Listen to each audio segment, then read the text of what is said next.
Execute like a business.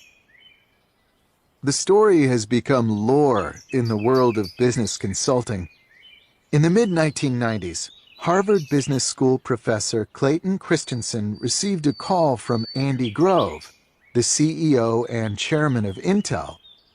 Grove had encountered Christensen's research on disruptive innovation and asked him to fly out to California to discuss the theory's implications for Intel. On arrival, Christensen walked through the basics of disruption. Entrenched companies are often unexpectedly dethroned by startups that begin with cheap offerings at the low end of the market, but then, over time, improve their cheap products just enough to begin to steal high-end market share. Grove recognized that Intel faced this threat from low-end processors produced by upstart companies like AMD and Xerox. Fueled by his newfound understanding of disruption, Grove devised the strategy that led to the Celeron family of processors, a lower performance offering that helped Intel successfully fight off the challenges from below. There is, however, a lesser-known piece to this story. As Christensen recalls, Grove asked him during a break in this meeting, "How do I do this?" Christensen responded with a discussion of business strategy, explaining how Grove could set up a new business unit, and so on. Grove cut him off with a gruff reply. "You are such a naive academic. I asked you how to do it, and you told me what I should do. I know what I need to do. I just don't know how to do it." As Christensen later explained, this division between what and how is crucial, but is overlooked in the professional world. It's often straightforward to identify a strategy needed to achieve a goal, but what trips up companies is figuring out how to execute the strategy once identified.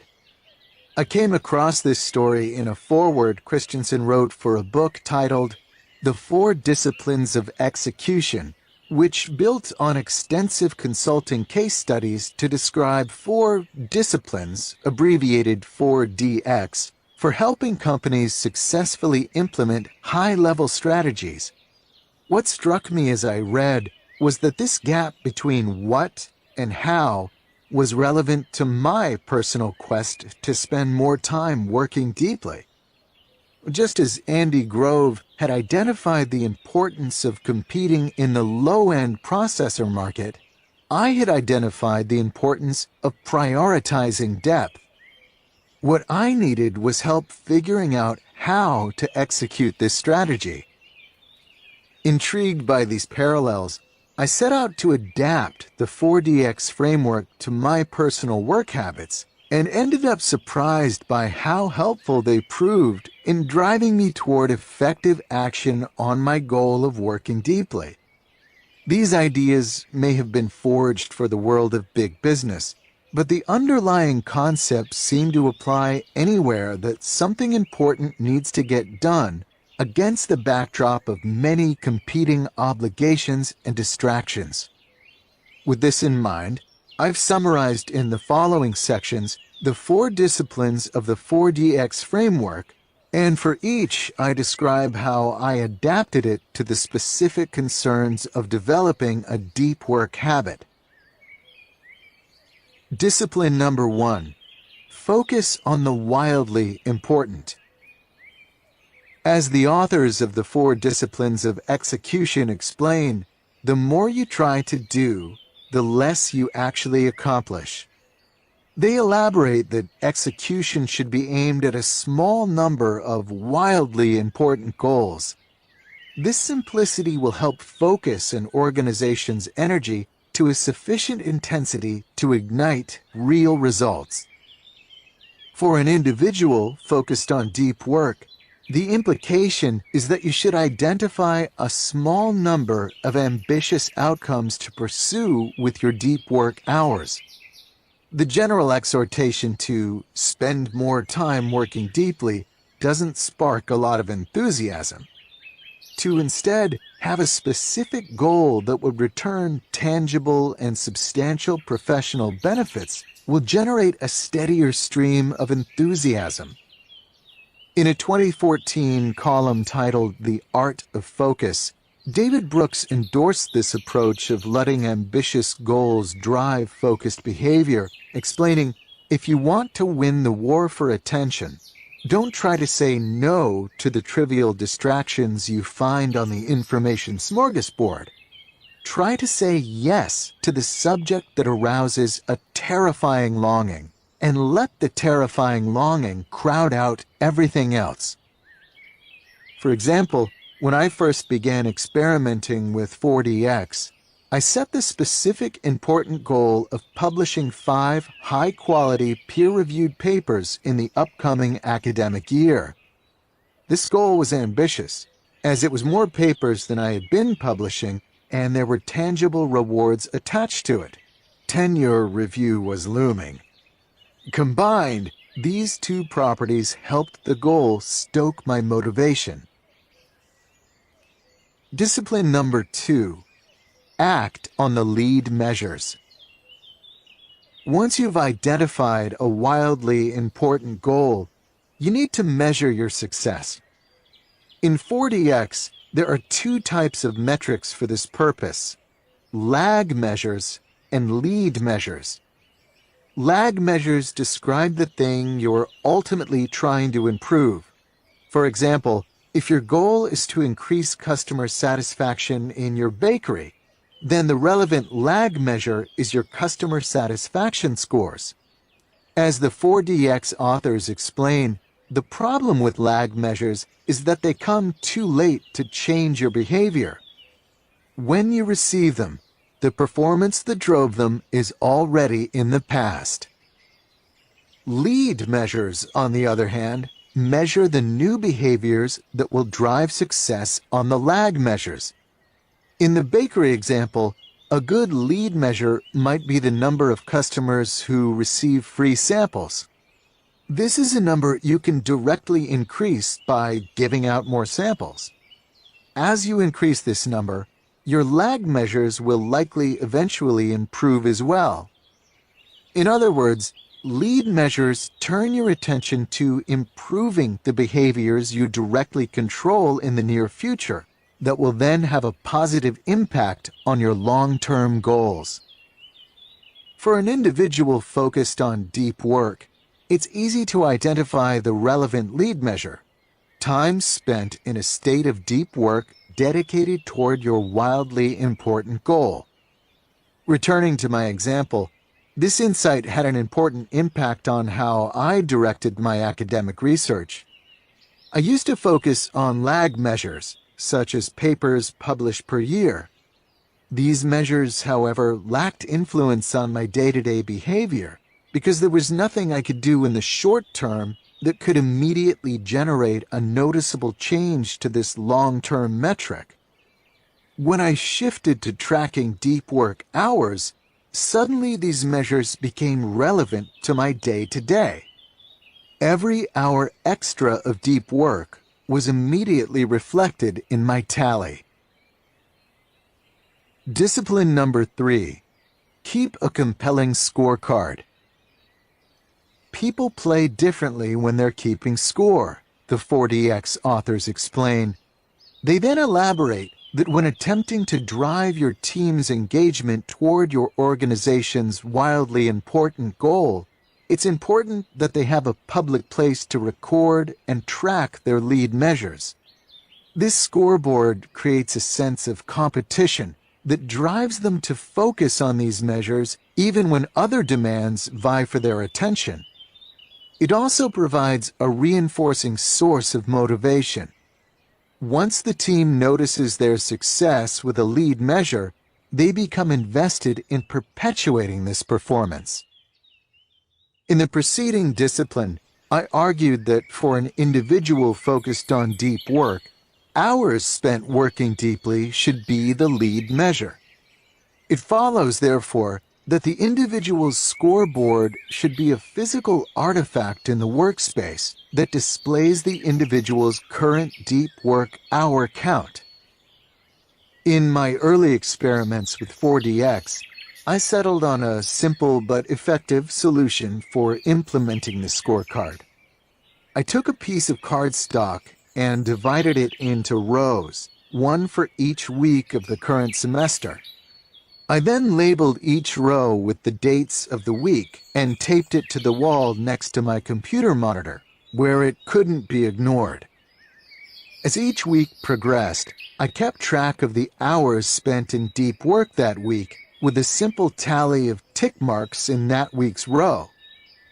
To maximize the motivation generated by this scorecard, whenever I reached an important milestone in an academic paper, i.e. solving a key proof, I would circle the tally mark corresponding to the hour where I finished the result.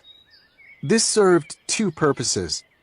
First, it allowed me to connect at a visceral level accumulated deep work hours and tangible results. Second, it helped calibrate my expectations for how many hours of deep work were needed per result. This reality, which was larger than I first assumed, helped spur me to squeeze more such hours into each week. Discipline number 4. Create a cadence of accountability. The 4DX authors elaborate that the final step to help maintain a focus on lead measures is to put in place a rhythm of regular and frequent meetings of any team that owns a wildly important goal. During these meetings, the team members must confront their scoreboard, commit to specific actions to help improve the score before the next meeting, and describe what happened with the commitments they made at the last meeting. They note that this review can be condensed to only a few minutes, but it must be regular for its effect to be felt. The authors argue that it's this discipline where execution really happens. For an individual focused on his or her own deep work habit, there's likely no team to meet with, but this doesn't exempt you from the need for regular accountability. In multiple places throughout this book, I discuss and recommend the habit of a weekly review in which you make a plan for the work week ahead. See rule number 4. During my experiments with 4DX, I used a weekly review to look over my scorecard, to celebrate good weeks, help understand what led to bad weeks, and most important, figure out how to ensure a good score for the days ahead. This led me to adjust my schedule to meet the needs of my lead measure, enabling significantly more deep work than if I had avoided such reviews altogether. The 4DX framework is based on the fundamental premise that execution is more difficult than strategizing. After hundreds and hundreds of case studies, its inventors managed to isolate a few basic disciplines that seem to work particularly well in conquering this difficulty. It's no surprise, therefore, that these same disciplines can have a similar effect on your personal goal of cultivating a deep work habit. To conclude, let's return one last time to my own example. As I noted earlier, when I first embraced 4DX, I adopted the goal of publishing 5 peer-reviewed papers in the 2013-2014 academic year. This was an ambitious goal, given that I had published only 4 papers the previous year, a feat I was proud of. Throughout this 4DX experiment, the clarity of this goal, coupled with the simple but unavoidable feedback of my lead measure scorecard, pushed me to a level of depth I hadn't before achieved. In retrospect, it was not so much the intensity of my deep work periods that increased, but instead their regularity. Whereas I used to cluster my deep thinking near paper submission deadlines, the 4DX habit kept my mind concentrated throughout the full year. It ended up, I must admit, an exhausting year, especially given that I was writing this book at the same time. but it also turned out to produce a convincing endorsement for the 4DX framework. By the summer of 2014, I had 9 full papers accepted for publication, more than doubling what I had managed to accomplish in any preceding year. Be lazy.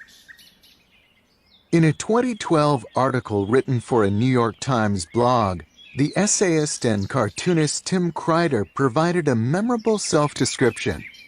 "I am not busy. I am the laziest ambitious person I know."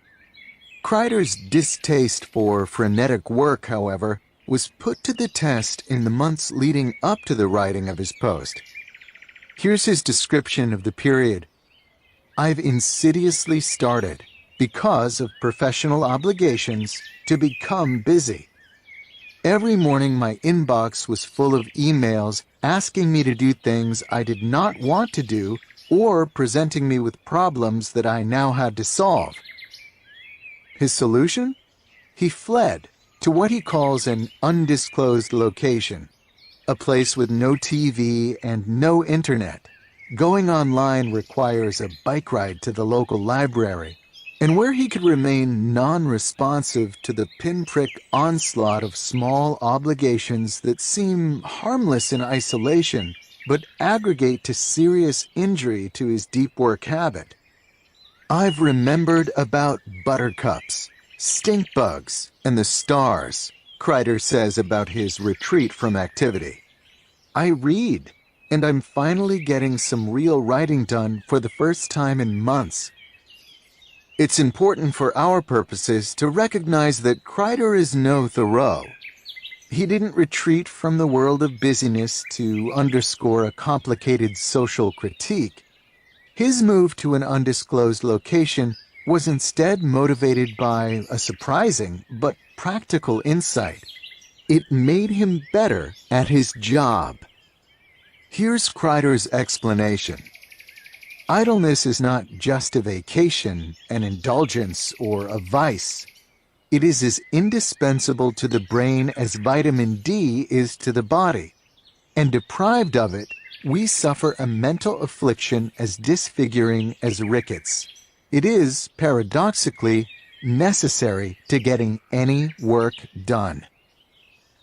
When Kreider talks of getting work done, of course, he's not referencing shallow tasks. For the most part, the more time you can spend immersed in shallow work, the more of it that gets accomplished. As a writer and artist, however, Kreider is instead concerned with deep work, the serious efforts that produce things the world values. These efforts, he's convinced, need the support of a mind regularly released to leisure. This strategy argues that you should follow Kreider's lead by injecting regular and substantial freedom from professional concerns into your day, providing you with the idleness paradoxically required to get deep work done. There are many ways to accomplish this goal. You could, for example, use Kreider's approach of retreating from the world of shallow tasks altogether by hiding out in an undisclosed location. But this isn't practical for most people. Instead, I want to suggest a more applicable but still quite powerful heuristic. At the end of the workday, shut down your consideration of work issues until the next morning. No after-dinner email check, no mental replays of conversations, and no scheming about how you'll handle an upcoming challenge. Shut down work thinking completely. If you need more time, then extend your workday. But once you shut down, your mind must be left free to encounter Kreider's buttercups, stink bugs, and stars. Before describing some tactics that support this strategy, I want to first explore why a shutdown will be profitable to your ability to produce valuable output. We have, of course, Tim Kreider's personal endorsement, but it's worth taking the time to also understand the science behind the value of downtime. A closer examination of this literature reveals the following three possible explanations for this value. Reason number 1. Downtime aids insights. Consider the following excerpt from a 2006 paper that appeared in the journal Science. The scientific literature has emphasized the benefits of conscious deliberation in decision-making for hundreds of years. The question addressed here is whether this view is justified. We hypothesize that it is not. Lurking in this bland statement is a bold claim. The authors of this study, led by the Dutch psychologist Aap Dijksterhuis, set out to prove that some decisions are better left to your unconscious mind to untangle. In other words, to actively try to work through these decisions will lead to a worse outcome than loading up the relevant information and then moving on to something else while letting the subconscious layers of your mind mull things over. Dijksterhuis's team isolated this effect by giving subjects the information needed for a complex decision regarding a car purchase. Half the subjects were told to think through the information and then make the best decision. The other half were distracted by easy puzzles after they read the information and were then put on the spot to make a decision without having had time to consciously deliberate. The distracted group ended up performing better. Observations from experiments such as this one led Dijksterhuis and his collaborators to introduce unconscious thought theory, UTT, an attempt to understand the different roles conscious and unconscious deliberation play in decision-making.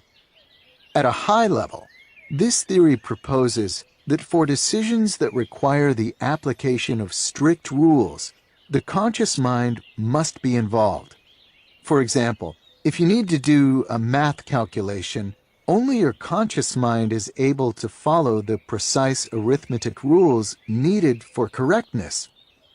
On the other hand, for decisions that involve large amounts of information and multiple vague and perhaps even conflicting constraints, your unconscious mind is well suited to tackle the issue.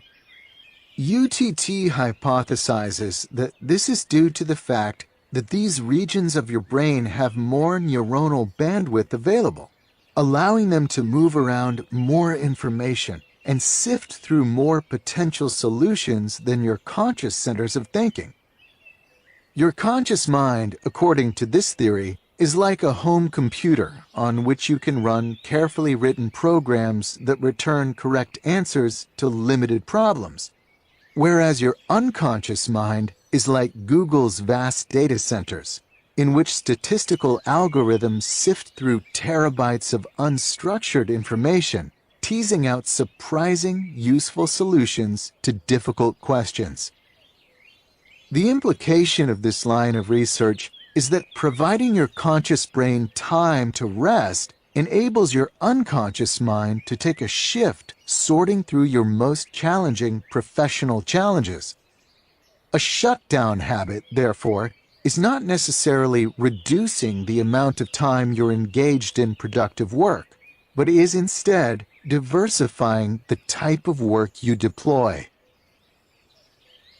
Reason number 2. Downtime helps recharge the energy needed to work deeply. A frequently cited 2008 paper appearing in the journal Psychological Science describes a simple experiment. Subjects were split into two groups. One group was asked to take a walk on a wooded path in an arboretum near the Ann Arbor, Michigan campus where the study was conducted. The other group was sent on a walk through the bustling center of the city. Both groups were then given a concentration-sapping task called backward digit span. The core finding of the study is that the nature group performed up to 20% better on the task. The nature advantage still held the next week when the researchers brought back the same subjects and switched the locations. It wasn't the people who determined performance, but whether or not they got a chance to prepare by walking through the woods. This study, it turns out, is one of many that validate attention restoration theory, ART, which claims that spending time in nature can improve your ability to concentrate. This theory, which was first proposed in the 1980s by the University of Michigan psychologists Rachel Kaplan and Stephen Kaplan, the latter of which co-authored the 2008 study discussed here along with Mark Berman and John Ioannidis, is based on the concept of attention fatigue. To concentrate requires what ART calls directed attention. This resource is finite. If you exhaust it, you'll struggle to concentrate. For our purposes, we can think of this resource as the same thing as Baumeister's limited willpower reserves we discussed in the introduction to this rule. The 2008 study argues that walking on busy city streets requires you to use directed attention, as you must navigate complicated tasks like figuring out when to cross a street to not get run over, or when to maneuver around the slow group of tourists blocking the sidewalk. After just 50 minutes of this focused navigation, the subject's store of directed attention was low. Walking through nature, by contrast, exposes you to what lead author Mark Berman calls inherently fascinating stimuli, using sunsets as an example. These stimuli invoke attention modestly, allowing focused attention mechanisms a chance to replenish. Put another way, when walking through nature, you're freed from having to direct your attention, as there are few challenges to navigate, like crowded street crossings, and experience enough interesting stimuli to keep your mind sufficiently occupied to avoid the need to actively aim your attention. This state allows your directed attention resources time to replenish. After 50 minutes of such replenishment, the subjects enjoyed a boost in their concentration. You might, of course, argue that perhaps being outside watching a sunset puts people in a good mood, and being in a good mood is what really helps performance on these tasks. But in a sadistic twist, the researchers debunked that hypothesis by repeating the experiment in the harsh Ann Arbor winter. Walking outside in brutal, cold conditions didn't put the subjects in a good mood, but they still ended up doing better on concentration tasks. What's important to our purpose is observing that the implications of ART expand beyond the benefits of nature. The core mechanism of this theory is the idea that you can restore your ability to direct your attention if you give this activity a rest. Walking in nature provides such a mental respite, but so too can any number of relaxing activities, so long as they provide similar, inherently fascinating stimuli and freedom from directed concentration. Having a casual conversation with a friend, listening to music while making dinner, playing a game with your kids, going for a run. The types of activities that will fill your time in the evening if you enforce a work shutdown play the same attention-restoring role as walking in nature. On the other hand, if you keep interrupting your evening to check and respond to email, or put aside a few hours after dinner to catch up on an approaching deadline, you're robbing your directed attention centers of the uninterrupted rest they need for restoration. Even if these work dashes consume only a small amount of time, they prevent you from reaching the levels of deeper relaxation in which attention restoration can occur. Only the confidence that you're done with work until the next day can convince your brain to downshift to the level where it can begin to recharge for the next day to follow. Put another way, trying to squeeze a little more work out of your evenings might reduce your effectiveness the next day enough that you end up getting less done than if you had instead respected a shutdown. Reason number 3. The work that evening downtime replaces is usually not that important. The final argument for maintaining a clear endpoint to your workday requires us to return briefly to Anders Ericsson, the inventor of deliberate practice theory. As you might recall from Part 1, deliberate practice is the systematic stretching of your ability for a given skill. It is the activity required to get better at something.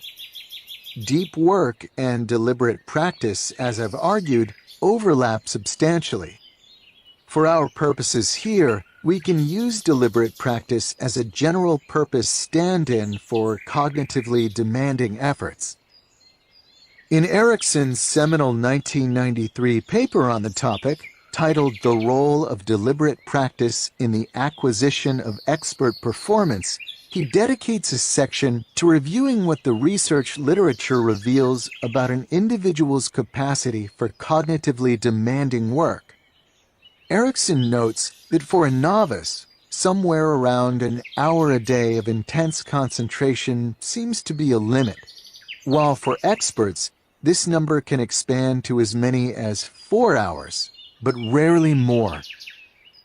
One of the studies cited, for example, catalogs the practice habits of a group of elite violin players training at Berlin's Universität der Kunst.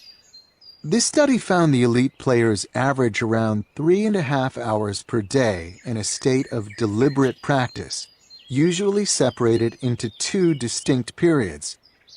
The less accomplished players spent less time in a state of depth. The implication of these results is that your capacity for deep work in a given day is limited. If you're careful about your schedule, using, for example, the type of productivity strategies described in rule number 4, you should hit your daily deep work capacity during your workday.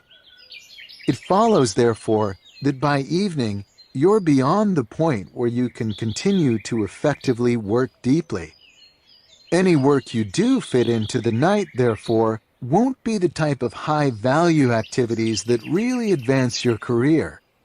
Your efforts will instead likely be confined to low-value, shallow tasks, executed at a slow, low-energy pace.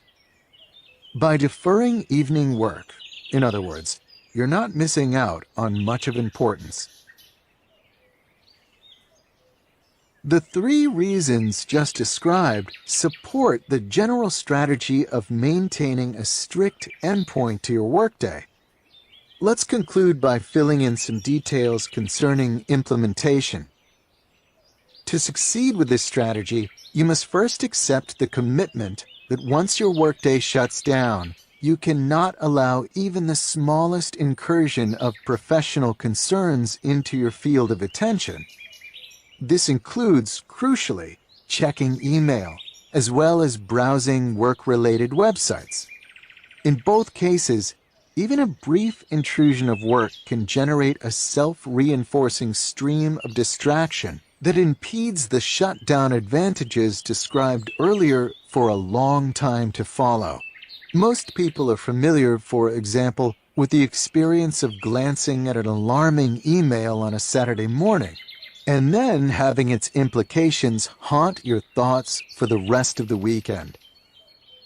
Another key commitment for succeeding with this strategy is to support your commitment by shutting down with a strict shutdown ritual that you use at the end of the workday to maximize the probability that you succeed. In more detail, this ritual should ensure that every incomplete task, goal, or project has been reviewed, and that for each you have confirmed that either 1. You have a plan you trust for its completion, or 2. It's captured in a place where it will be revisited when the time is right. The process should be an algorithm, a series of steps you always conduct one after another. When you're done, have a set phrase you say that indicates completion. To end my own ritual, I say, shut down complete. This final step sounds cheesy, but it provides a simple cue to your mind that it's safe to release work-related thoughts for the rest of the day. To make this suggestion more concrete, let me walk through the steps of my own shutdown ritual, which I first developed around the time I was writing my doctoral dissertation and have deployed in one form or another ever since. The first thing I do is take a final look at my email inbox to ensure that there's nothing requiring an urgent response before the day ends. The next thing I do is transfer any new tasks that are on my mind or were scribbled down earlier in the day into my official task lists. I use Google Docs for storing my task lists as I like the ability to access them from any computer, but the technology here isn't really relevant. Once I have these task lists open, I quickly skim every task in every list and then look at the next few days on my calendar. These two actions ensure that there's nothing urgent I'm forgetting, or any important deadlines or appointments sneaking up on me. I have, at this point, reviewed everything that's on my professional plate. To end the ritual, I use this information to make a rough plan for the next day. Once the plan is created, I say, shut down complete, and my work thoughts are done for the day. The concept of a shutdown ritual might at first seem extreme, but there's a good reason for it. The Zeigarnik effect. This effect, which is named for the experimental work of the early 20th century psychologist Bluma Zeigarnik, describes the ability of incomplete tasks to dominate our attention. It tells us that if you simply stop whatever you're doing at 5 p.m. and declare, "I'm done with work until tomorrow," you'll likely struggle to keep your mind clear of professional issues, as the many obligations left unresolved in your mind will, as in Bluma Zeigarnik's experiments, keep battling for your attention throughout the evening, a battle that they'll often win. At first, this challenge might seem unresolvable. As any busy knowledge worker can attest, there are always tasks left incomplete. The idea that you can ever reach a point where all your obligations are handled is a fantasy. Fortunately, we don't need to complete a task to get it off our minds. Riding to our rescue in this matter is our friend from earlier in the rule, the psychologist Roy Baumeister, who wrote a paper with E.J. Masacampo playfully titled, "Consider It Done." In this study, the two researchers began by replicating the Zeigarnik effect in their subjects. In this case, the researchers assigned a task and then cruelly engineered interruptions, but then found that they could significantly reduce the effect's impact by asking the subjects soon after the interruption to make a plan for how they would later complete the incomplete task. To quote the paper, "Committing to a specific plan for a goal may therefore not only facilitate attainment of the goal, but may also free cognitive resources for other pursuits." The shutdown ritual described earlier leverages this tactic to battle the Zeigarnik effect. While it doesn't force you to explicitly identify a plan for every single task in your task list, a burdensome requirement, it does force you to capture every task in a common list, and then review these tasks before making a plan for the next day. This ritual ensures that no task will be forgotten. Each will be reviewed daily and tackled when the time is appropriate. Your mind, in other words, is released from its duty to keep track of these obligations at every moment. Your shutdown ritual has taken over that responsibility. Shutdown rituals can become annoying, as they add an extra 10 to 15 minutes to the end of your workday, and sometimes even more. but they're necessary for reaping the rewards of systematic idleness summarized previously. From my experience, it should take a week or two before the shutdown habit sticks. That is, until your mind trusts your ritual enough to actually begin to release work-related thoughts in the evening. But once it does stick, the ritual will become a permanent fixture in your life, to the point that skipping the routine will fill you with a sense of unease. Decades of work from multiple different subfields within psychology all point toward the conclusion that regularly resting your brain improves the quality of your deep work. When you work, work hard. When you're done, be done. Your average email response time might suffer some, but you'll more than make up for this with the sheer volume of truly important work produced during the day by your refreshed ability to dive deeper than your exhausted peers. Rule number 2. Embrace boredom. To better understand how one masters the art of deep work, I suggest visiting the Knesset Yisrael Synagogue in Spring Valley, New York at 6 a.m. on a weekday morning. If you do, you'll likely find at least 20 cars in the parking lot. Inside, you'll encounter a couple dozen members of the congregation working over texts.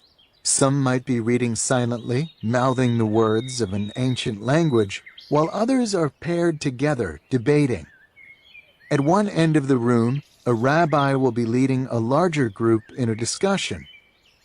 This early morning gathering in Spring Valley represents just a small fraction of the hundreds of thousands of Orthodox Jews who will wake up early that morning, as they do every weekday morning, to practice a central tenet of their faith: to spend time every day studying the complex written traditions of Rabbinic Judaism. I was introduced to this world by Adam Marlin, a member of the Knesset Yisrael congregation and one of the regulars at its morning study group. As Marlin explained to me, his goal with this practice is to decipher one Talmud page each day, though he sometimes fails to make it even this far, often working with a shavruta, study partner, to push his understanding closer to his cognitive limit. What interests me about Marlin is not his knowledge of ancient texts, but instead the type of effort required to gain this knowledge. When I interviewed him, he emphasized the mental intensity of his morning ritual. It's an extreme and serious discipline, consisting mostly of the deep work stuff you write about, he explained. I run a growing business, but this is often the hardest brain strain I do. This strain is not unique to Marlin, but is instead ingrained in the practice. As his rabbi once explained to him, you cannot consider yourself as fulfilling this daily obligation unless you have stretched to the reaches of your mental capacity. Unlike many Orthodox Jews, Marlin came late to his faith, not starting his rigorous Talmud training until his 20s.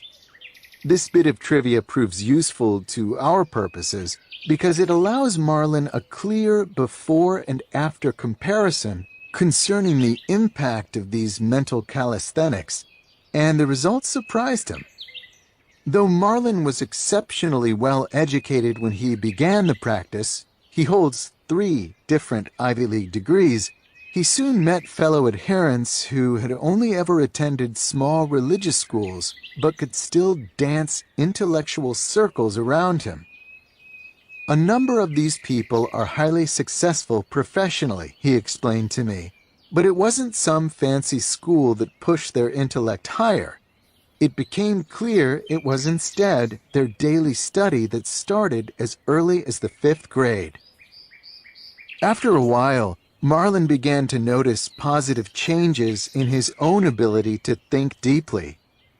I've recently been making more highly creative insights in my business life, he told me. I'm convinced it's related to this daily mental practice.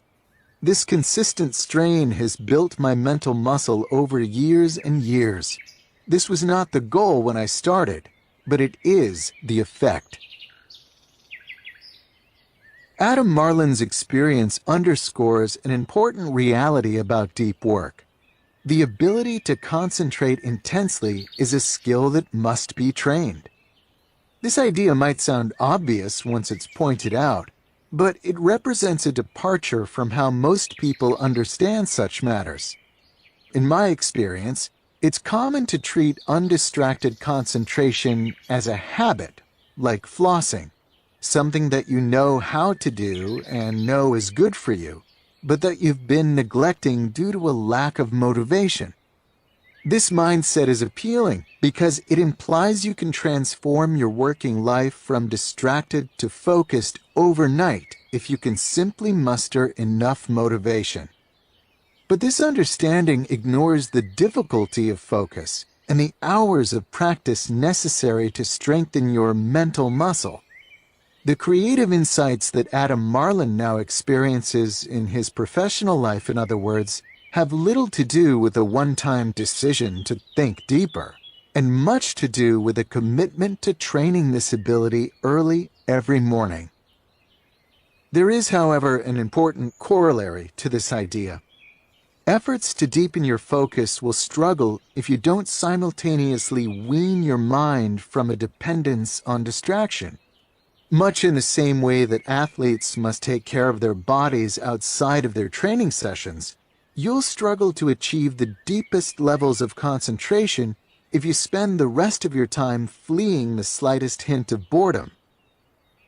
We can find evidence for this claim in the research of Clifford Nass, the late Stanford communications professor who was well known for his study of behavior in the digital age. Among other insights, Nass's research revealed that constant attention switching online has a lasting negative effect on your brain. Here's Nass summarizing these findings in a 2010 interview with NPR's Ira Flatow. So we have scales that allow us to divide up people into people who multitask all the time and people who rarely do, and the differences are remarkable. People who multitask all the time can't filter out irrelevancy. They can't manage a working memory. They're chronically distracted.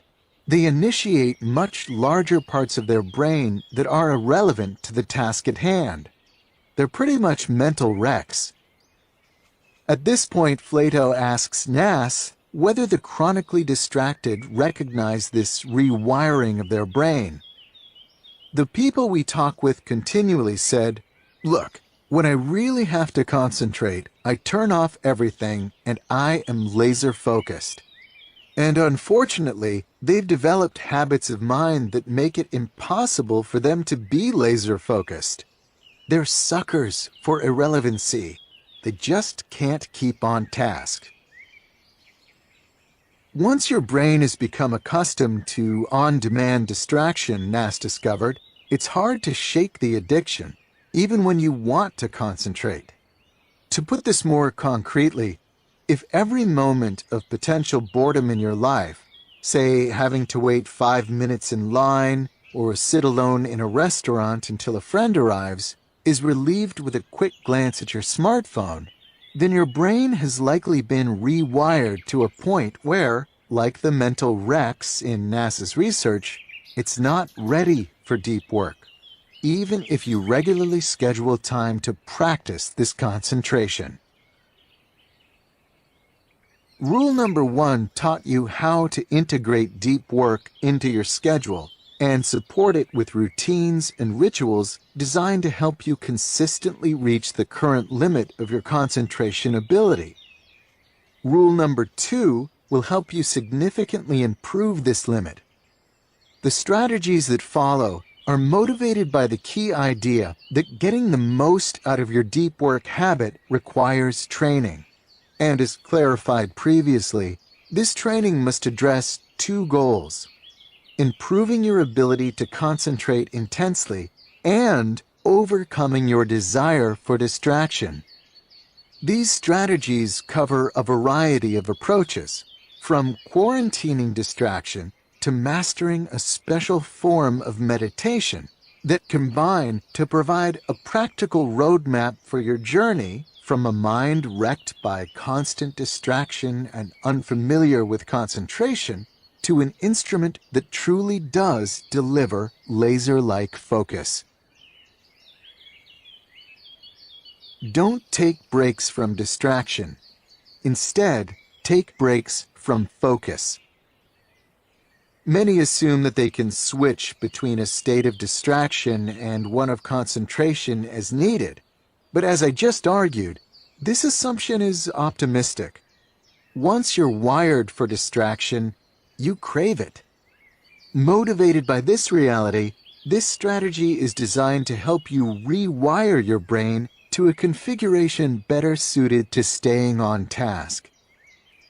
Before diving into the details, let's start by considering a popular suggestion for distraction addiction that doesn't quite solve our problem: the Internet Sabbath, sometimes called a digital detox.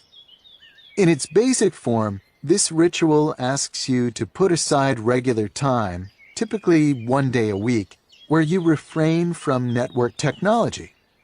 In the same way that the Sabbath in the Hebrew Bible induces a period of quiet and reflection well suited to appreciate God and His works, the Internet Sabbath is meant to remind you of what you miss when you are glued to a screen. It's unclear who first introduced the Internet Sabbath concept, but credit for popularizing the idea often goes to the journalist William Powers, who promoted the practice in his 2010 reflection on technology and human happiness, Hamlet's Blackberry. As Powers later summarizes in an interview, "Do what Thoreau did, which is learn to have a little disconnectedness within the connected world. Don't run away." A lot of advice for the problem of distraction follows this general template of finding occasional time to get away from the clatter. Some put aside 1 or 2 months a year to escape these tethers. Others follow Powers' 1 day a week advice, while others put aside an hour or 2 every day for the same purpose. All forms of this advice provide some benefit, but once we see the distraction problem in terms of brain wiring, it becomes clear that an Internet Sabbath cannot by itself cure a distracted brain.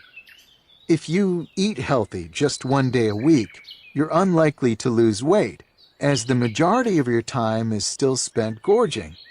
Similarly, if you spend just 1 day a week resisting distraction, you're unlikely to diminish your brain's craving for these stimuli, as most of your time is still spent giving into it.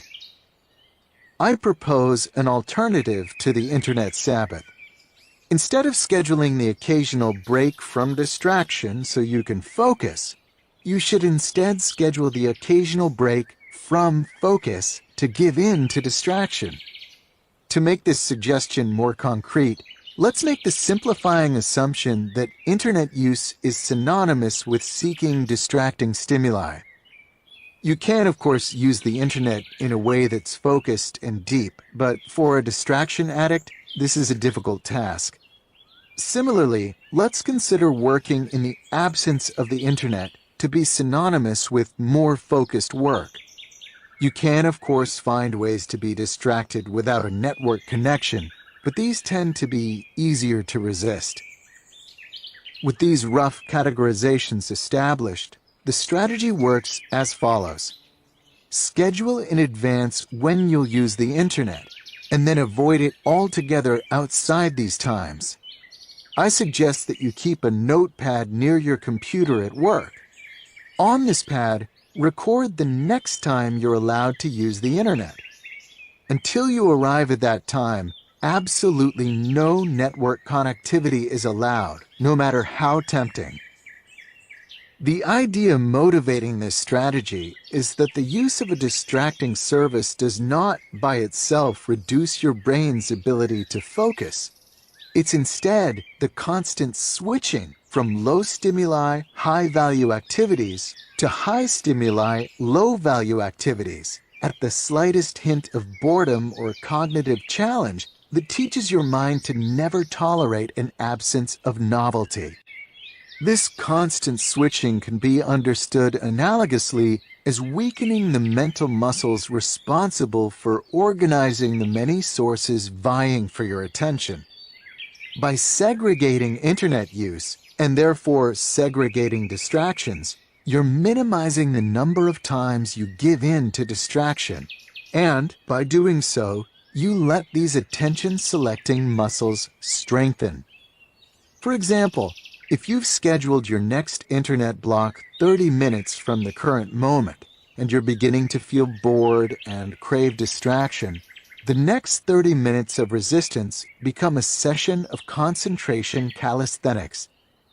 A full day of scheduled distraction, therefore, becomes a full day of similar mental training. While the basic idea behind this strategy is straightforward, putting it into practice can be tricky. To help you succeed, here are 3 important points to consider.